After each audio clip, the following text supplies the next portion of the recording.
children, how are you all? I'm sure you all are doing good. Let's start today's chapter, Conservation of Plants and Wildlife. Introduction. Natural resources are things as substances present in our environment. These are provided by nature and used by people. Conservation means wise, proper and judicious use of these natural resources so that they are not exhausted and do not damage the environment. Its aim is to protect the environment and involves planning for the future. Scientists divide natural resources into two kinds, living and non-living. Plants and animals are the Earth's living resources, while non-living resources include water, soil, air, minerals and fossil fuels like coal and oil.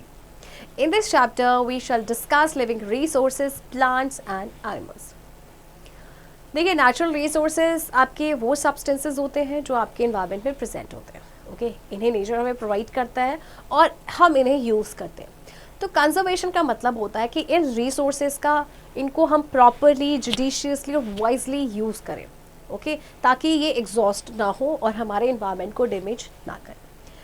तो scientist ने natural resources को divide किया दो तरीके में, living and non living. तो जो plant and animals हैं ये तो आपके आ गए लिविंग रिसोर्स, और आपके वाटर, सॉइल, एयर, मिनरल ये आपके हैं non living resources.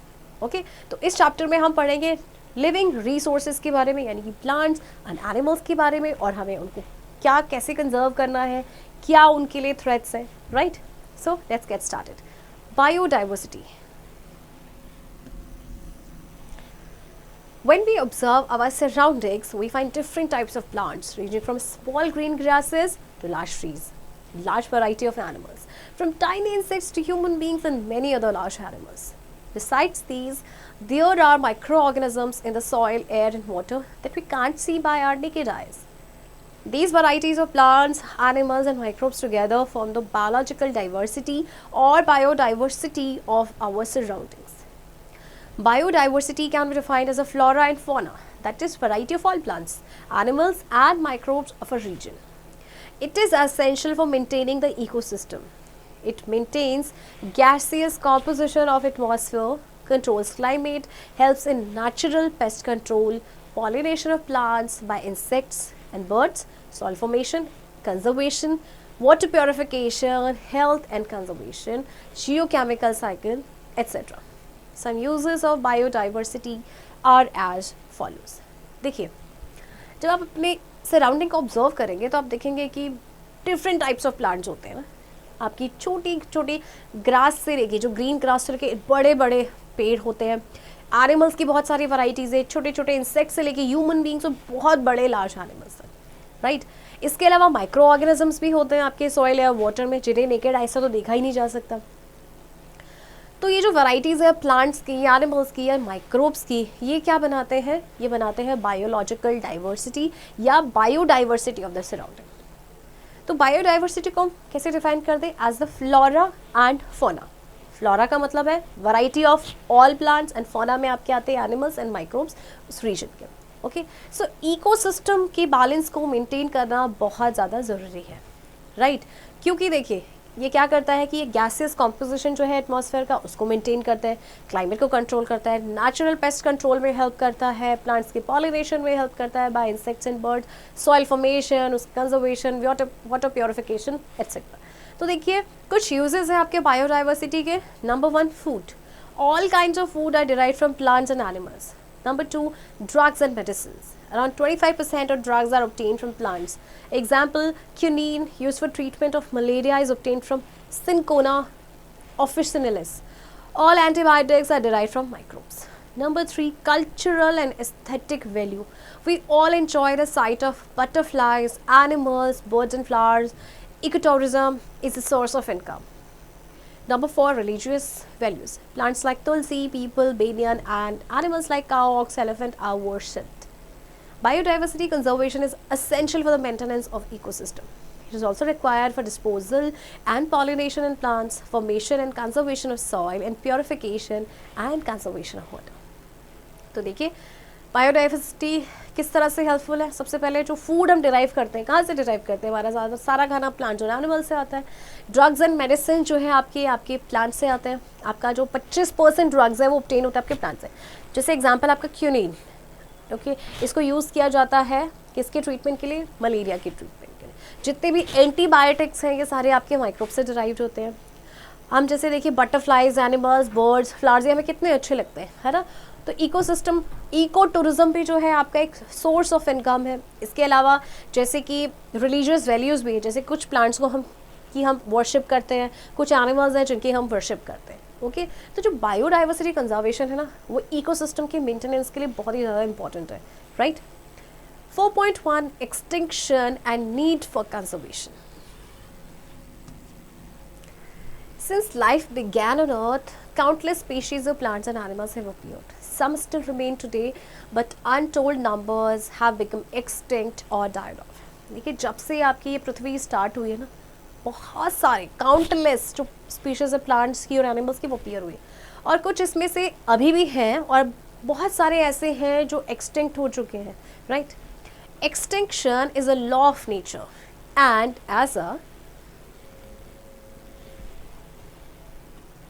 result some species have evolved while others have died. अब देखिए जो एक्सटिंक्शन है ये लॉ ऑफ नेचर है, इसकी वजह से कुछ स्पीशीज आपकी इवॉल्व भी हुई हैं जबकि कुछ है जो डाइड ऑफ हो गई. But this extinction has risen alarmingly due to human activities that affect the ecosystem.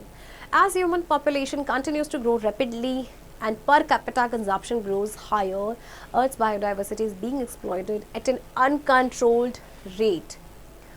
Some species become extinct because they cannot adjust to changes in the Earth's environment, and the environment is always changing.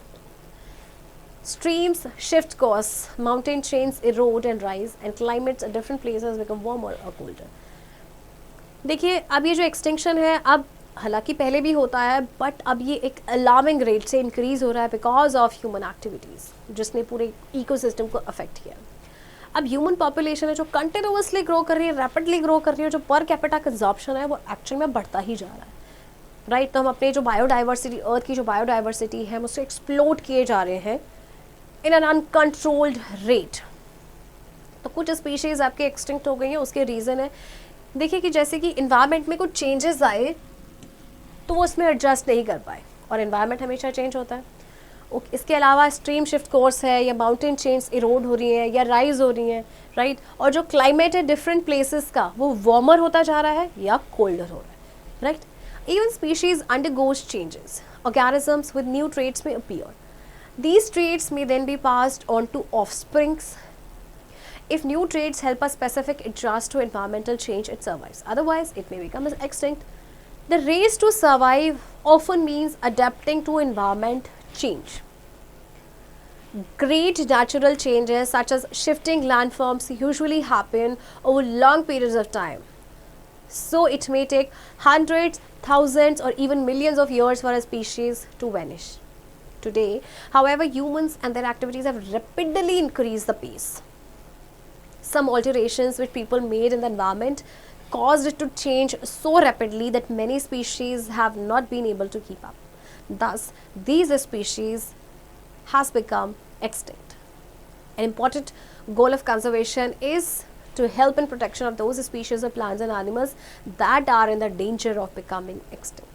As extinction is a natural process, not all species can be saved. So scientists involved in conservation often concentrate on the ones that are in danger mainly due to human actions. अच्छा देखिए कुछ species हैं वो भी अगर environment में change हो रहा है उनमें भी चेंज होता है, ठीक है? तो फिर उन ऑर्गेनिज्म में न्यू ट्रेट अपीयर होते हैं, फिर ये न्यू ट्रेट जो है पास होते हैं उनके ऑफस्प्रिंग, उनके बेबीज़ में. अगर जो न्यू ट्रेट्स हैं वो स्पीशीज़ को हेल्प करते हैं अपने इन्वायरमेंटल चेंज में एडजस्ट करने में, तो वो सर्वाइव कर जाता है, अदरवाइज वो एक्सटिंक्ट हो जाता है. ओके, अब बहुत सारे नेचुरल चेंजेस आए हैं जैसे कि लैंड फॉर्म्स का शिफ्ट होना. ओके, ये यूजुअली होता है आपके लॉन्ग पीरियड ऑफ टाइम में. सो इसको 100 या 1000 या मिलियंस ऑफ ईयर्स लगते हैं एक स्पीशीज़ को वैनिश होने में. लेकिन अब क्या हो रहा है कि ह्यूमन और उनकी एक्टिविटीज़ जो है वो रैपिडली इंक्रीज़ हो रही है, जिसकी वजह से इन्वायरमेंट में बहुत सारे चेंजेस आ रहे हैं, ठीक है? और ये जो स्पीशीज़ हैं they are not able to keep up, तो इसीलिए स्पीशीज़ जो है वो एक्सटिंक्ट हो जा रही है। अच्छा, अब जो एक इम्पॉर्टेंट गोल है कंजर्वेशन का वो क्या है कि जो ये स्पीशीज़ है प्लांट्स एंड एनिमल्स की, इनको प्रोटेक्ट करना, ओके जो डेंजर में है और वो कभी भी एक्सटिंक्ट हो सकते हैं, उनको प्रोटेक्ट करना। अब एक्चुअल में एक्सटिंक्शन जो है वो नेचुरल प्रोसेस है, तो सारे स्पीशीज़ को तो सेव नहीं किया जा सकता, बट हाँ उन स्पीशीज़ को सेव किया जा सकता है जो एक्सटिंक्शन के कगार पे हैं because of human activities.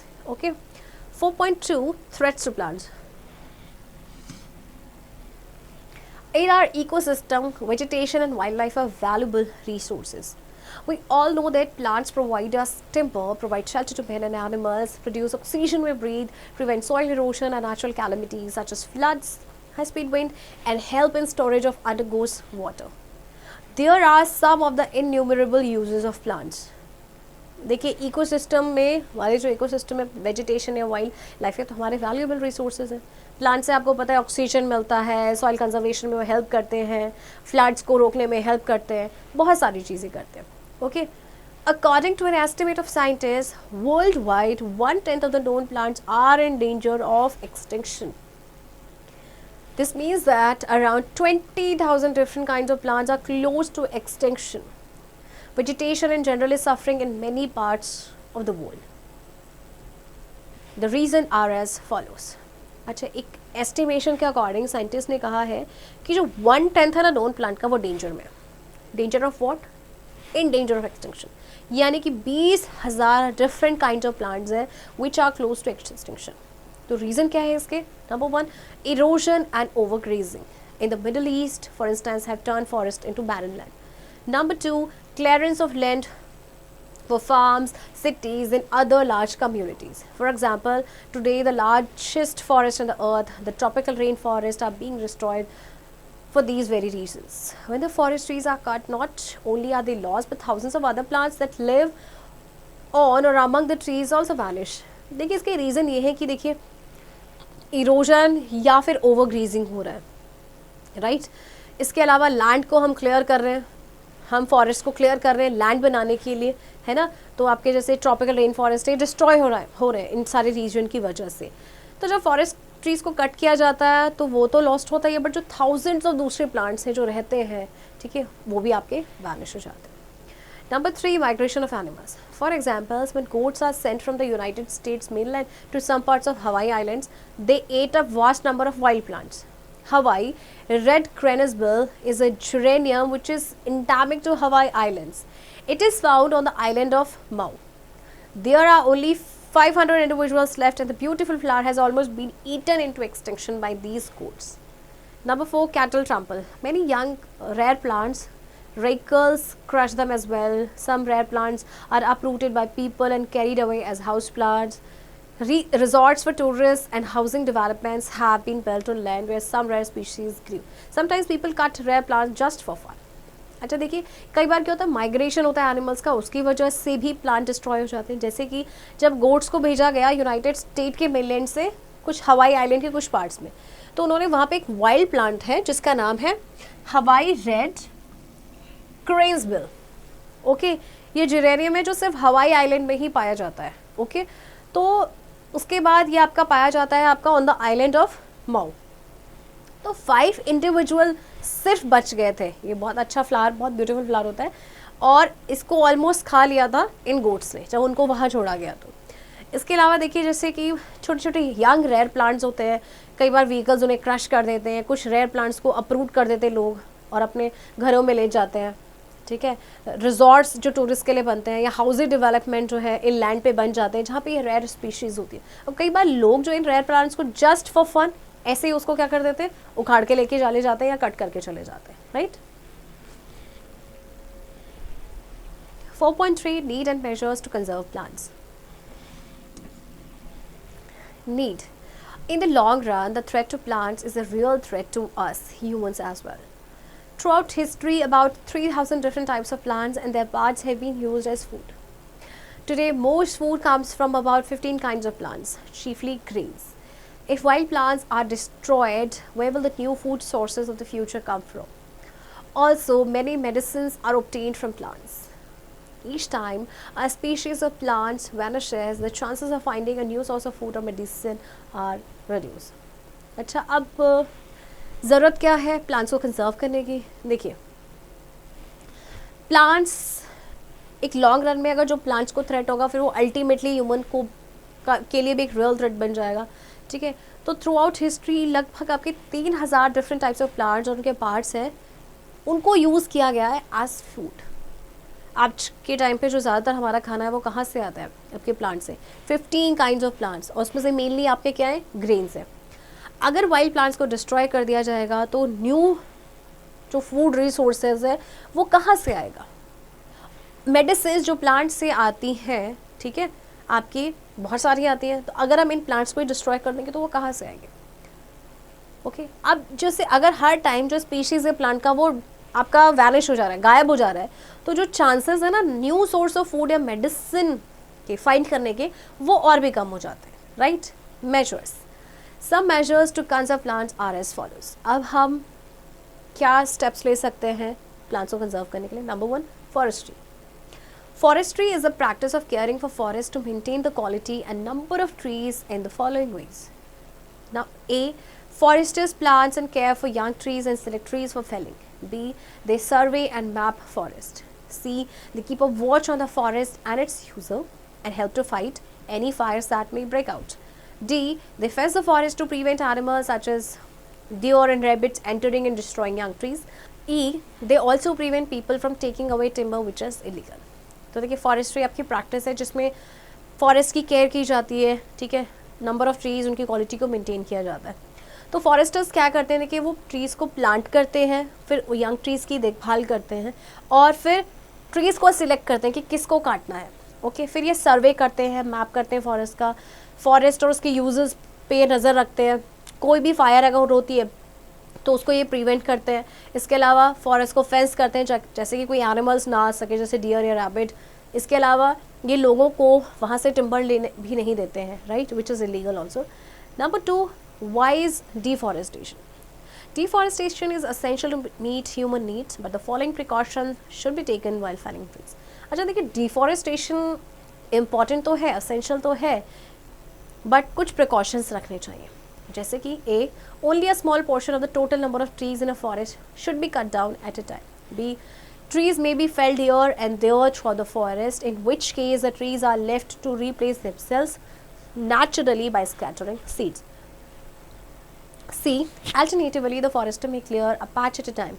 When a patch is cleared, it should be replaced with the small trees which have been growing for 2 or 3 years in a nursery. D. While felling trees, some large trees should be left in the cleared area to provide some shelter to the young seedlings. देखिए, सबसे पहले क्या करना चाहिए? जो small portion है total number of trees का forest में, उसी को कट करना चाहिए एक टाइम पे, ठीक है। ट्रीज़ को आप जैसे फेल कर रहे हैं हियर एंड देयर पूरे फॉरेस्ट में, इन विच केस ट्रीज़ को छोड़ दिया जाए to replace themselves naturally. How? By scattering seeds.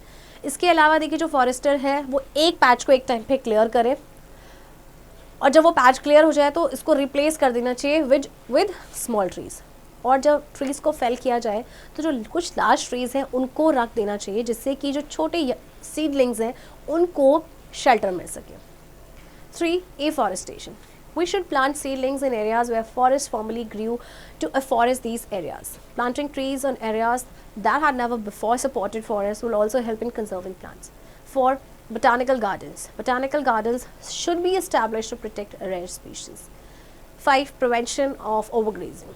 Cattle and other animals like deer and rabbits eat and trample young plants and trees. Overgrazing should be controlled by suitably fencing the plants and by other methods. देखिए, afforestation करना चाहिए। Afforestation का मतलब होता है plants grow करना, okay. जैसे deforestation होता है तो कट प्लांट्स, बट एफॉरेस्टेशन का मतलब होता है लार्ज स्केल में प्लांट्स को प्लांट करना, okay.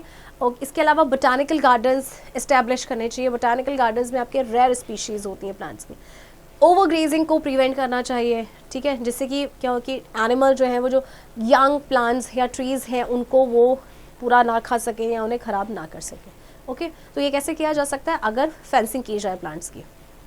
4.4 threats to wild life. Threats to wild life are as follows. Number one, destruction of plants has a direct impact on wildlife or animals where tropical forests are cleared. For example, wildlife living in them such as jaguars and parrots lose their habitat and quickly become extinct. Number two, thoughtless killing by people. Like plants, wild animals too have been destroyed as people hunt and kill them thoughtlessly and wastefully.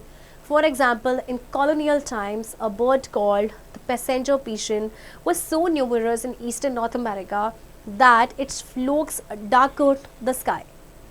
There may have been 3 billions of these birds. People felt that there were so many that they could shoot all they wanted for food. In due course of time, the passenger pigeon became extinct. अब देखिए wild life को threat क्या है, सबसे पहले plants का destruction हो रहा है तो वो उनका डायरेक्ट इम्पैक्ट पड़ता है वाइल्ड लाइफ या एनिमल्स में. जैसे ट्रॉपिकल फॉरेस्ट को क्लियर किया जाता है तो वाइल्ड लाइफ जो इस फॉरेस्ट में रह रही है वो भी तो आपके उनको भी तो इफेक्ट होगा. जैसे कि जैगुआर्स या पैरट्स है, उनका हैबिटेट वो लूज़ कर जाएंगे, इसकी वजह से वो जल्दी एक्सटिंक्ट हो जाएंगे.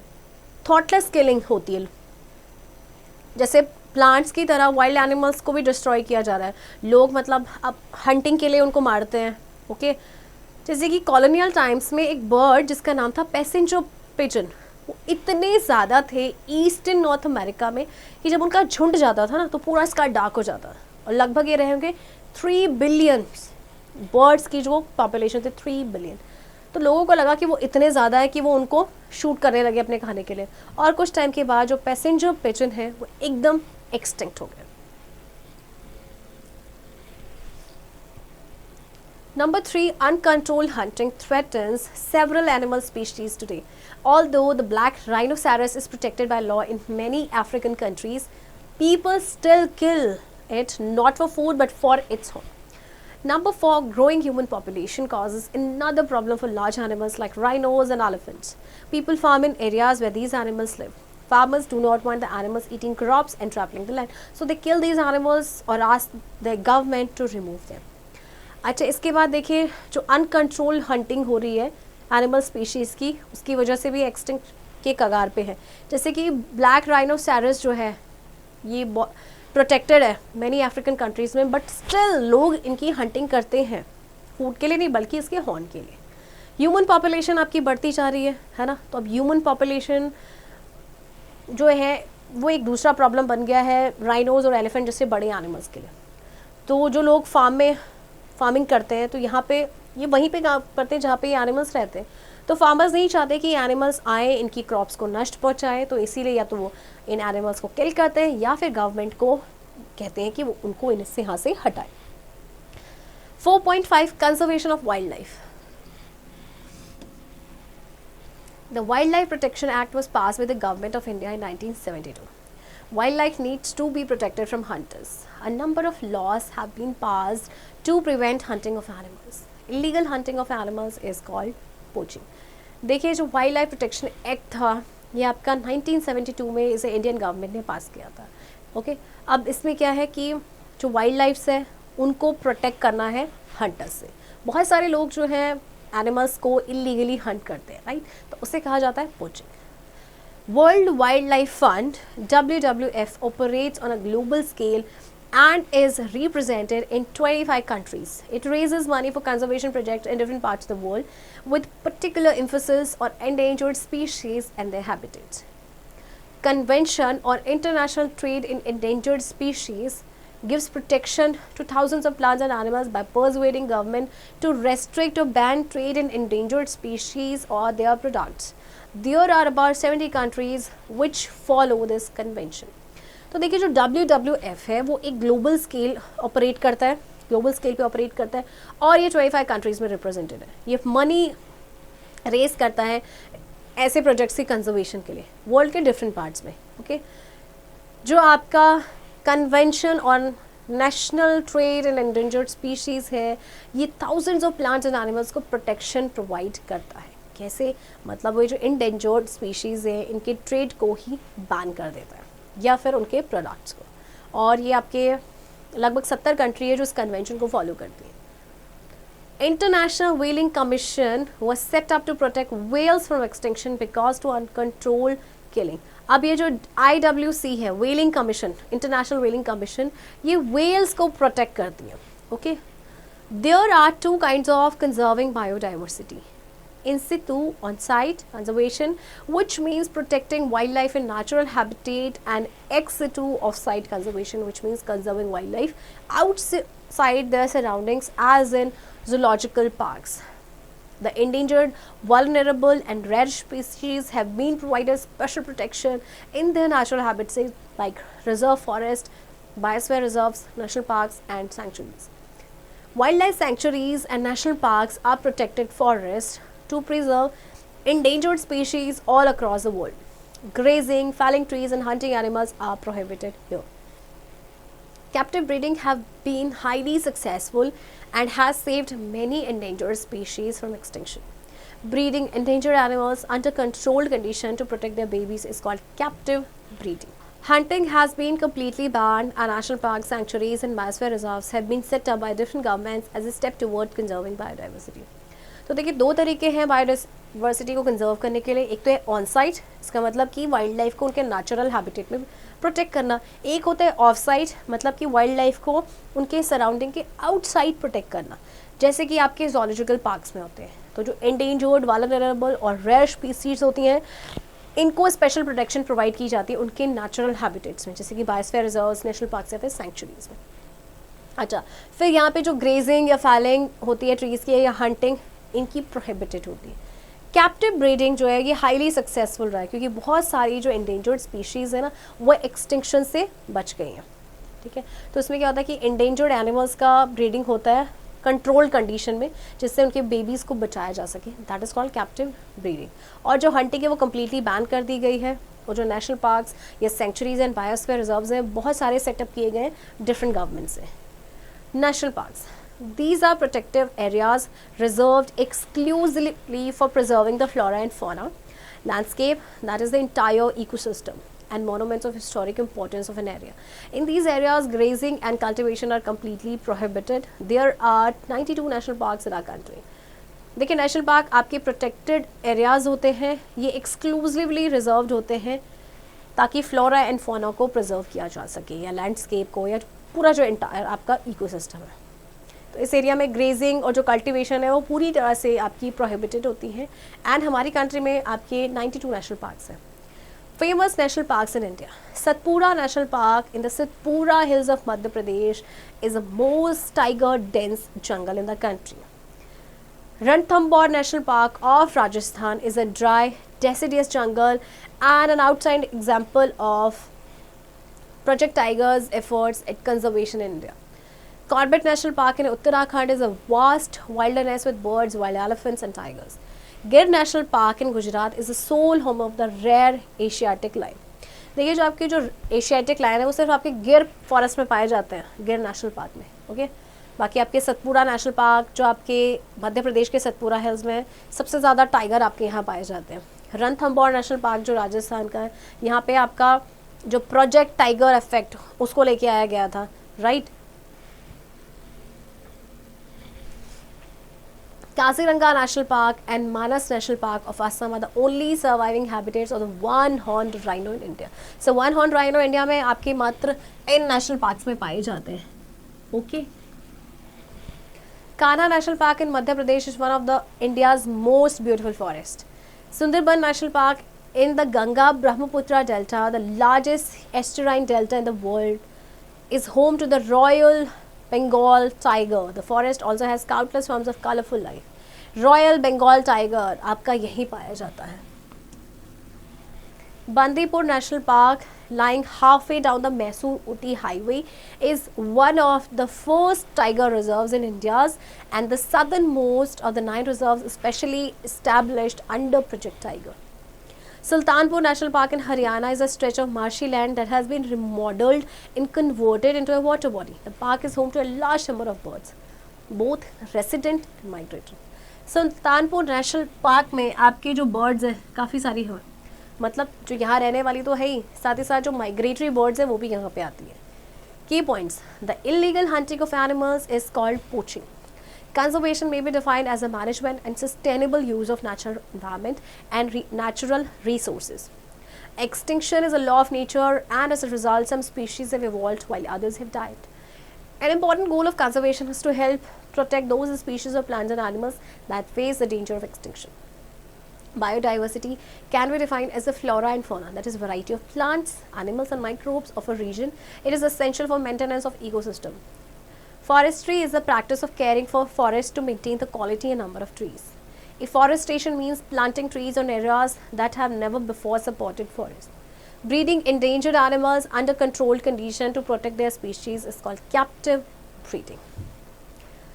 चिल्ड्रन, आई होप आपको ये चैप्टर समझ आया होगा एंड आई होप आपको ये पता चला होगा कि क्यों प्लांट्स और एनिमल्स को कंजर्व करना ज़रूरी है. ओके, एंड इस चैप्टर की प्रैक्टिस अब आप खुद से करेंगे.